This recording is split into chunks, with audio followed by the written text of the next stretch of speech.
Hey guys, so this is going to be a new experiment. Right now I have my writer on the phone, Pedro. He has been helping me with my website and helping me with content and ideas like that we've been talking about here for a little while, and I wanted to go ahead and get him on my channel for a long form conversation because I think he brings a lot of insight and a lot of kind of perspective that is different from mine, but also because of his experience living abroad and living in a variety of countries is actually pretty similar to the perspective that I have. So Pedro, before we start going into this, if you want to go ahead and share a little bit about just your perspective, your experience, where you're living now, and kind of your relationship with tech. Yeah, for sure. Hello, everybody. I'm very excited to be on the channel. Thank you for having me here today. So, as Mitchell kind of mentioned, I've been moving around a little bit. So I was born and raised in Brazil, but I lived in China for 6 years, and now I'm in Canada for my studies. So that's a little bit about me. I've been keeping up with tech mainly because living in China, you kind of get all those cool announcements from small and to big Chinese companies, ranging from Xiaomi, like Oppo, all of that. You get all of it when you live in China with all the crazy billboards everywhere. So I'm very excited to be here to be able to talk about technology with you today. And then just so that people understand like what kind of tech enthusiast you are, do you have any brand loyalties? Are you partial to a specific feature set within tech? I've always been very open. I've experimented with Windows, Macs. Now I use an iPad as my computer. I had iPhones, Android. I even had a Windows phone before. So my perspective is really whatever works at the time will be in my pocket. So I do not have much of any brand loyalty whatsoever. Mm-hmm. Actually, you mentioned Windows Phone, and that's something that I kind of want to bookmark that to bring that up towards the end of the conversation, because I still really miss Windows Phone in a lot of ways. I miss the approach that Windows took, but I don't want to necessarily start our conversation talking about an operating system that is essentially defunct. Let's kind of steer the topic a little bit more towards talking about getting excited for tech or for new tech announcements, because we're halfway through October. There's been a fair amount of tech released, but at least for myself, I'm having more difficulty really like feeling ultra enthusiastic about stuff that's getting released right now. Yeah, for sure. I think a very important thing to bring up is, as you said, there have been many announcements throughout this month, from the OnePlus to the Pixel yesterday, and it's really been highlighting this topic. Okay, you and I have been brainstorming this for a while, and just watching the keynote, Google's keynote yesterday, I really saw a lot of what we discussed coming to effect.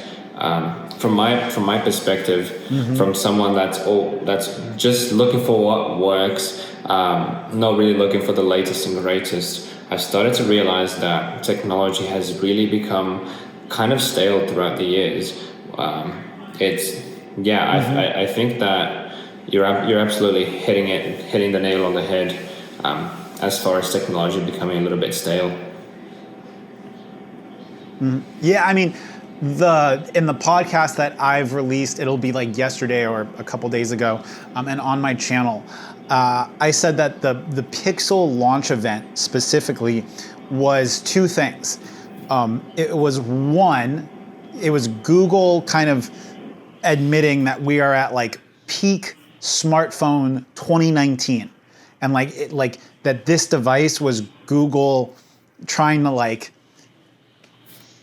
stray away from or combat like peak smartphone at this point in time with the release and everything from like the design to like the feature set. And it was also kind of Google giving a middle finger to India or like to the Indian audience, and in some ways like almost throwing up a white flag and like admitting that OnePlus is giving Indian consumers a better Google Pixel experience than Google can provide to the Indian market. But how much have you looked over like the specs and the keynote and the release stuff for the Pixel 4? Yeah, I watched all of it yesterday, and I think that you bring a really good point. For me, what I really saw with that event was that Google was kind of admitting that the 2019 smartphone doesn't really stand out from any other brand. All of them have 3 cameras. All of them try to achieve the all-screen design. I think what Google was trying to say with that event was that everything was software. People have always been complaining about hardware, and they basically went up there and said, we can't really push hardware any further. Like, this is it. And now we have stock Android. If you like that, please give us $800. If you don't, don't. like it wasn't really a convincing argument as to this is why Pixel is special. It's just that now we have all these phones that look the same, and ours just feels different in very slight ways. Yeah, it seemed like instead of just giving consumers like a really solid device that was like a compelling purchase at a compelling price, because to be pretty fair, if they launched the Pixel 4 XL with like a triple camera setup, the 90 hertz refresh screen, and like none of the radar, and then they priced it at like $750, or like they like matched OnePlus in pricing, they like that would have been for like the majority of consumers, I think, an equally compelling purchase, especially coming from Google as opposed to OnePlus, right? Like, hi, you could buy a device from Google, we're the ones that make this, or you could buy like essentially the same device from like this other company that you're not so familiar with. Yeah, and I see that mindset often done right by the Chinese companies that are really trying to win their consumers, where they're offering those low price points and bringing in basically only the features that you need, whereas you see other companies, mainly like the big flagship companies like Samsung and even Google, just throwing everything at the table hoping something sticks, and that comes at a higher price point. And I think that price in 2019 really does speak a lot when consumers are making a smartphone purchase decision, because there is, on one hand, it does feel nice to be able to buy the latest and greatest iPhone 11 and feel that nice aluminium body, but on the other hand, do you really need that? It becomes a question of what does the consumer actually need versus what the companies want you to think you need. Well, it's really interesting that you bring this up, because one of the things specifically that kind of like struck me in regards to this was like a big aspect to this presentation from Google, and it's something that like international consumers frankly don't give a shit about, is that Google is going to be making the Pixel 4 available at like all major cell phone carriers in America. But by doing this, you're essentially like relying on not necessarily like minimum wage employees, but like low wage employees, right? To either like take the sales incentive that Google has, which oftentimes isn't as good as the sales incentive is from Samsung for like the commission on these products, but you're essentially relying on salespeople to be like, look at this new feature set of the way that you can interface with this new phone. Yeah. And I don't know if you can rely on that necessarily. Absolutely. I think that Google did it right with the Pixel 3a that came out a few months ago, because that was priced fairly, and the fact that it was unlocked to all carriers just made sure that a retail specialist pointed it as the perfect phone for people who weren't necessarily looking to spend more than $500 on a new phone. But when Google goes ahead and tries to fight directly with the latest iPhone and the latest Samsung, that becomes a little bit harder of a sell, because you got to think in the mindset of a consumer who does have $1,000 for a new phone. They're probably looking to spend that $1,000 in the best way they can, to buy a smartphone that will last you many years and has the best feature set. So it becomes a question of whether the 3A had a why not it's so cheap. Here it becomes why it's so expensive. It kind of inverts the situation. Yeah. Another thing which I think you would experience firsthand, which kind of leads me to it leads me to having more understanding as why Google would abandon India. And this is something that I know people who don't fully grasp the conversation we're having aren't going to necessarily understand where I'm coming from this. But living in Vietnam, I have a lot of friends here that have been speaking English for most of their life, right? In regards to girlfriends I've had, friends that have lived abroad and who speak perfect English, right? Totally understandable and speak at a really high level, right?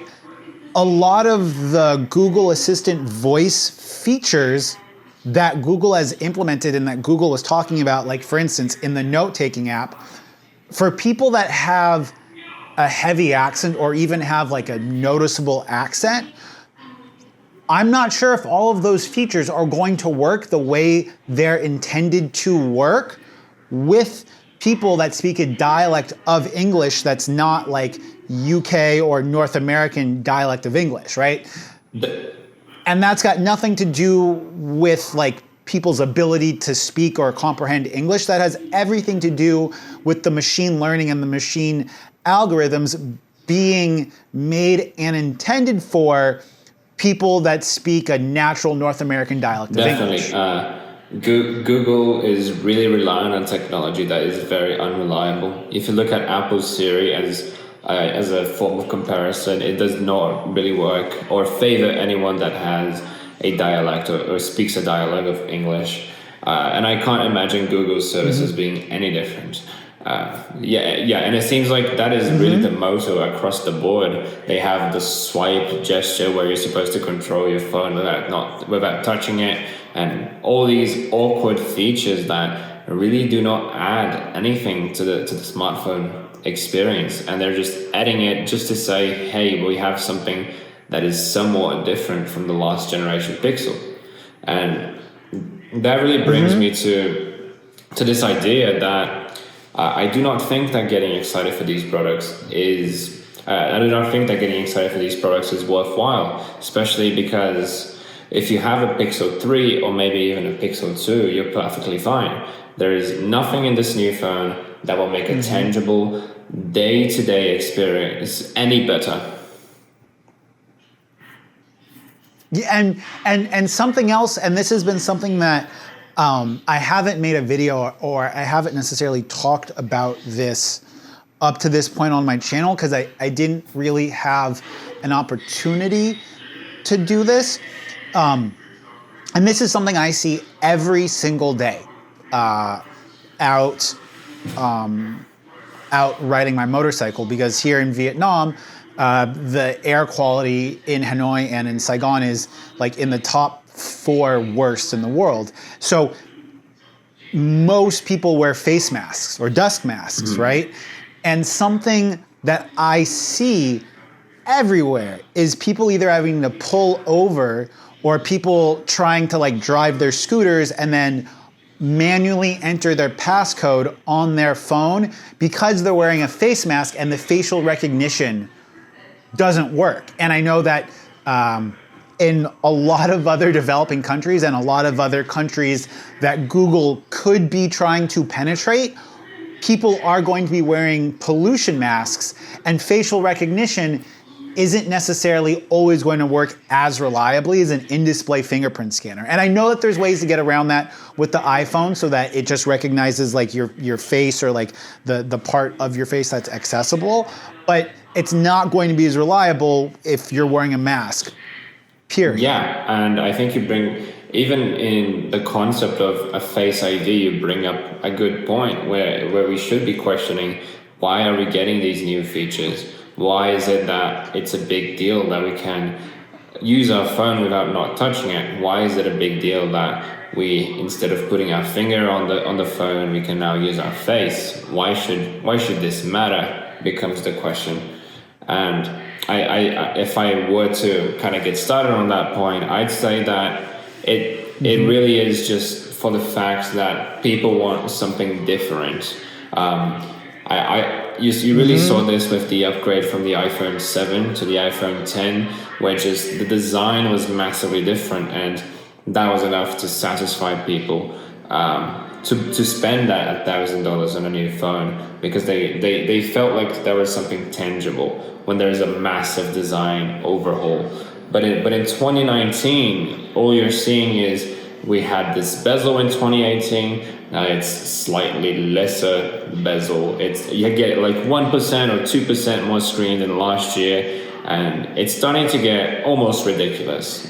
No, I agree. Like the other thing is that, and I get this a lot from people asking me if a product is worth it. And like, I despise it's still that recording. question. And I despise that in the comments, because take for instance right now, you what's like a good device that a lot of consumers could have? Like internet, like the Pocophone, right?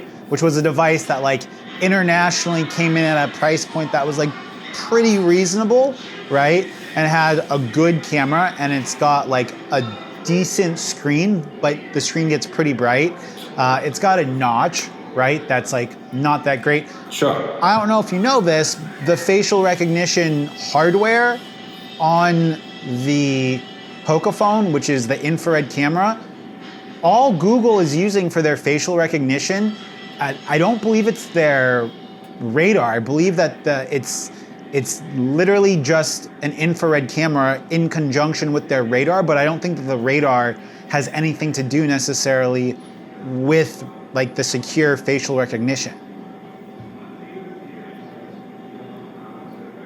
And you do see a lot of that, where you see major smartphone makers cutting corners in some regards and doing better in other regards, kind of to almost in the sense where no smartphone is perfect.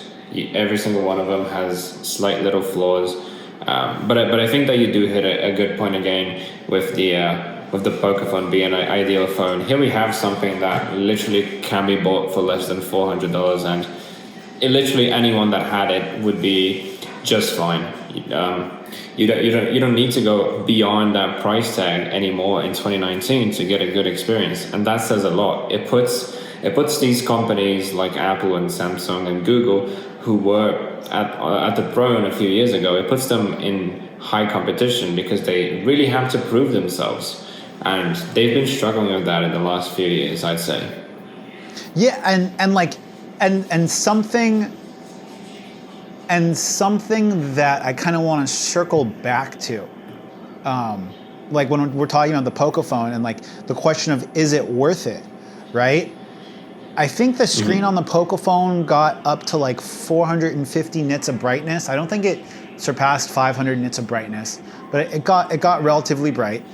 So max brightness on the screen of the K20 Pro, I believe it's 500 nits of max brightness, which is legible in outdoor use, but it's not the 1,000 nits of max brightness or the 1,200 nits of max brightness that the iPhone 10 or the iPhone 11 can reach.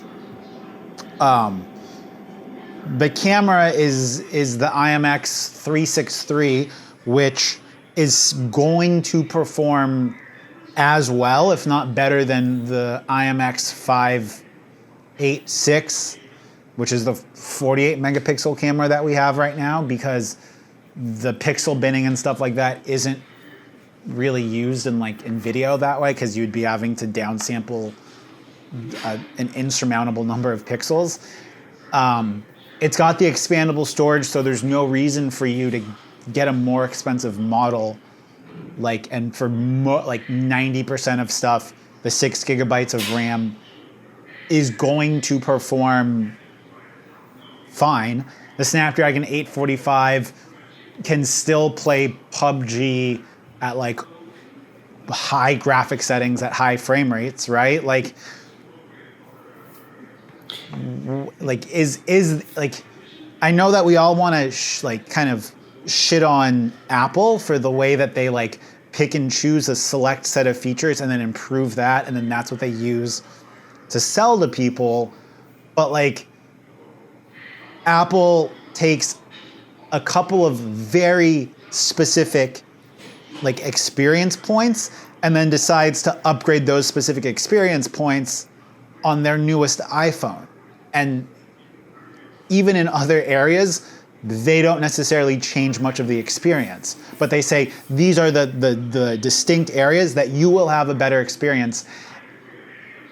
And like, do we really see Android manufacturers approaching like phones that way? Yeah, I think that is a very good point. If you look back, even at the K20 Pro, which you've voiced your opinions strongly on the channel, it seems as if Xiaomi just threw as many things at it as it could. There's a pop-up selfie camera. There's this all-screen display. It has the under-display fingerprint scanner, and as you mentioned before, it does leave out some essential features that such as performing as well as it promotes to do on the camera department, which would make more of a difference than having 2% more display real estate from having an automated piece. And this doesn't relate just to Xiaomi. It relates to basically every single manufacturer on the Android side of things. The Mate 30 Pro that came out earlier this month, I believe, it does that just as much. It has an insane amount of camera features that most people would not make use of, and those who would probably already have some sort of dedicated camera.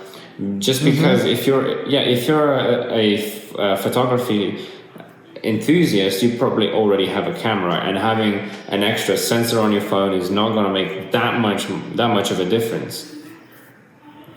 I mean, not only that, but like at a given price point, right?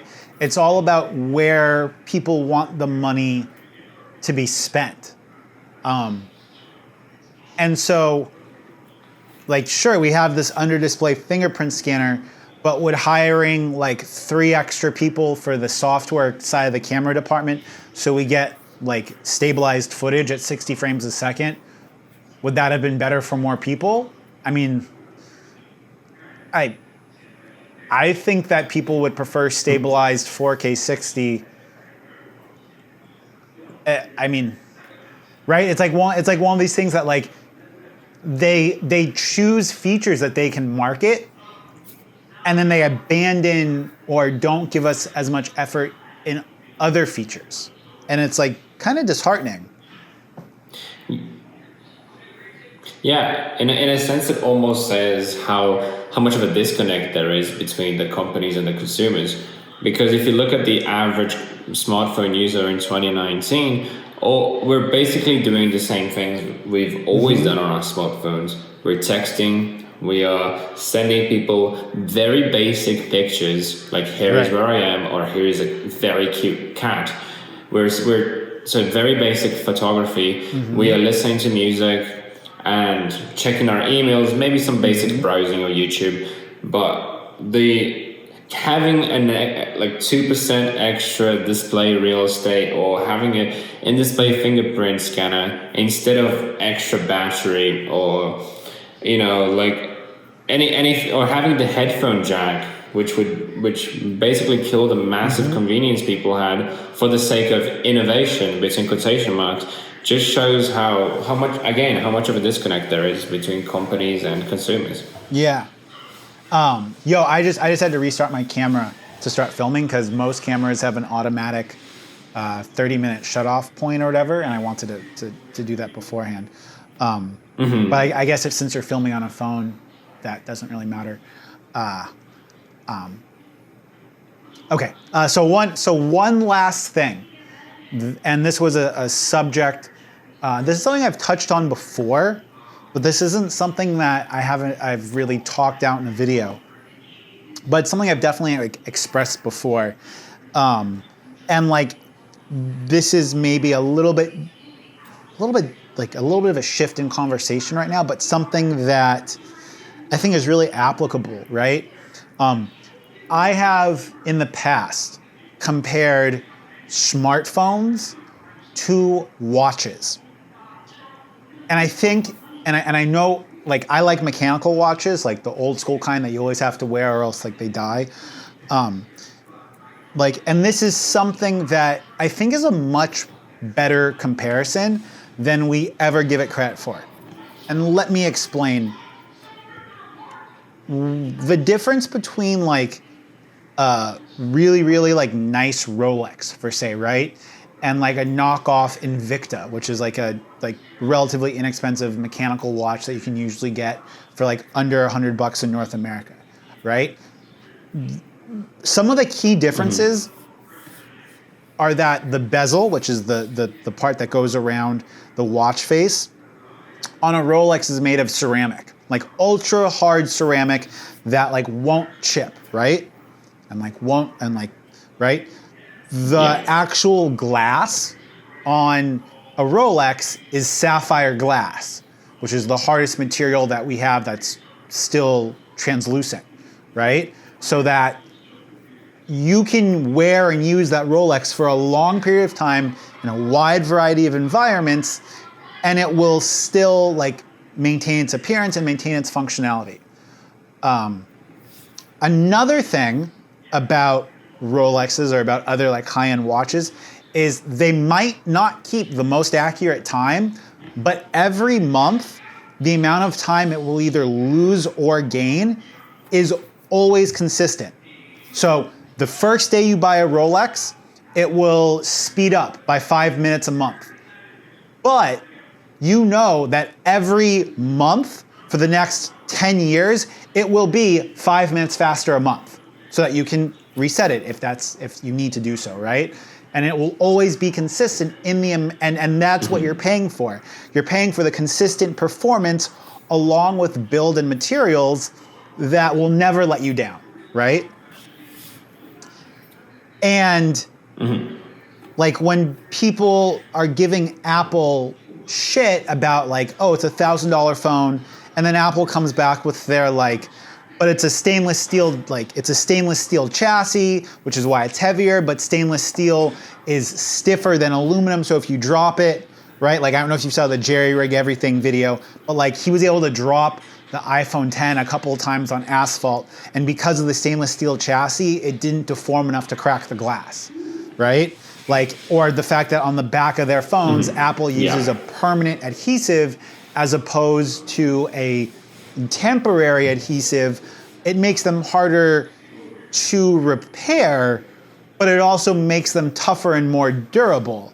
And without getting into luxury phones, or fake luxury phones, it would be awesome to see more manufacturers either choose material choices or make design choices that were more akin to nicer, expensive watches in regards to long-term longevity.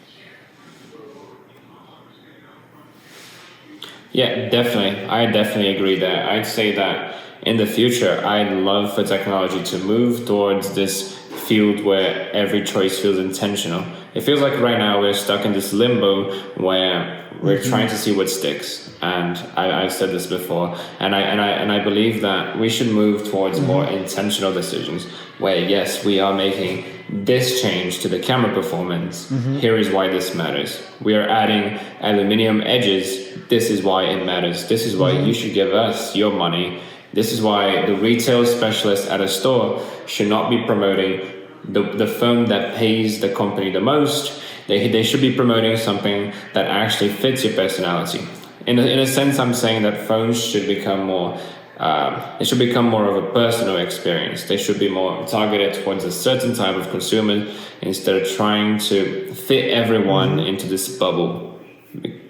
Yeah, I definitely agree, and I definitely, you know, it's hard because then it's hard to like market those differences. Like it's hard to say, oh, like the chassis of this phone is stainless steel as opposed to aluminum, so it's stiffer, it's better, it'll like without making like an ultra tough rugged phone. It's hard to kind of make those design choices, and it's and like the same way it's also kind of difficult to sell like future software updates, which like as much as we want to hate Apple, right? Like when people go and they buy the new iPhone, they know that they're going to have software updates for like 3 years, 4 years. You know? Yeah. And I think that I think that it would be nicer. It would be nice to see a shift away from just trying to create kind of like engineering examples, right? That consumers end up buying, because it feels like that's a lot of what smartphones are becoming. Is we were able to engineer this ultra thin device or ultra this device, and that's why you should buy it. Yeah, definitely. I definitely. Is there agree anything else that you want to add? Oh, maybe we can close on talking about Windows Phone, because that was something that we had opened up with. Sure. I was like a hardcore Windows Phone person from the start. Like, I think that like the approach that Windows had in regards to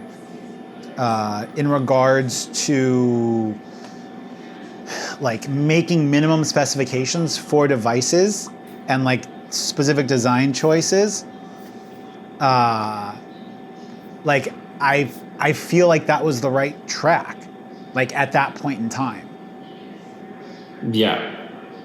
It felt very personal again, as I said. It felt like there was a right type of person for the Windows Phone. Yeah, and on top of that, like because Microsoft was mandating specific minimum specs, it meant that all consumers could have a specific like minimum experience with the device, which it was a very standardized experience. And to me at least, and I know that we could get back to something like that with like custom launchers on Android, but all of the Windows Phone launchers that I've tried on Android have been pretty just terrible.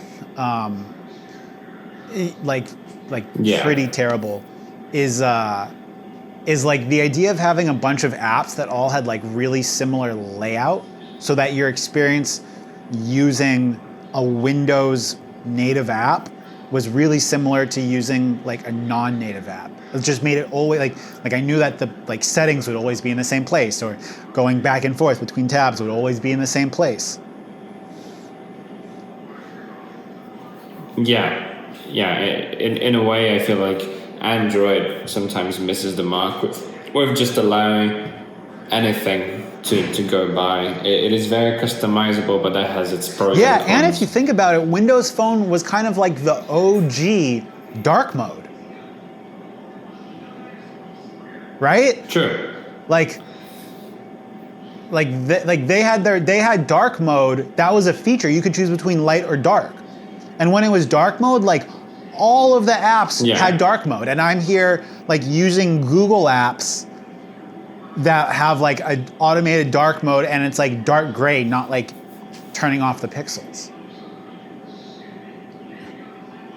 Yeah, it had a lot of things going for it that now people are reviving, and nobody ever gave Windows phones the credit that they deserved, which is unfortunate. Yeah, I know this will never happen, but if Microsoft revamped like their full suite of apps to be not necessarily like aesthetically looking like Windows Phone, but if they redesigned like the full suite of Microsoft apps to all have a consistent or more consistent UI. And then they gave us like a Microsoft launcher that like had the widgets that worked with those specific Microsoft apps. So you could have a launcher and have widgets that were like consistent in regards to like feel and experience throughout the device. I would have no hesitation to like switch all to Microsoft apps. Yeah, I think I'd say the same here. And this isn't me necessarily being a Microsoft like fanboy, because part of the reason I haven't switched all the way over to the Google apps on my K20 Pro is because like the experience isn't consistent as it is with like the stock apps, and the stock apps are okay. Yeah, definitely. Right now I'm using a iPhone SE, 4-year-old phone, and Google services are just not up to date there. I'd rather just use whatever Apple has provided me with, because I know those will always work. And it'll have a consistent like design theme and design language. Yeah. Yeah. Okay. Yeah. Well, we're gonna wrap this video up here. If you guys like these kind of tech talks, let me know in the like comment section down below. I'll have this up on SoundCloud so that everyone on Google Music and Google Podcasts can get this. And the cool thing about Google Podcasts is that if you have the Google search engine installed on your phone, then Google Podcasts loads up and plays this natively without having to like download an additional app. So it's pretty convenient, to be honest. Especially if like you're not a big podcast person, but you don't want to watch this. So thank you, Pedro, for your time. Hopefully everyone else out there got something from this conversation. If you guys like these kinds of conversations, let me know. And until next time, it's been Mitchell coming from Hanoi. And Pedro, where in Canada are you right now? I am in Calgary, Alberta, close to Vancouver. Until then, it's been the two of us. Peace.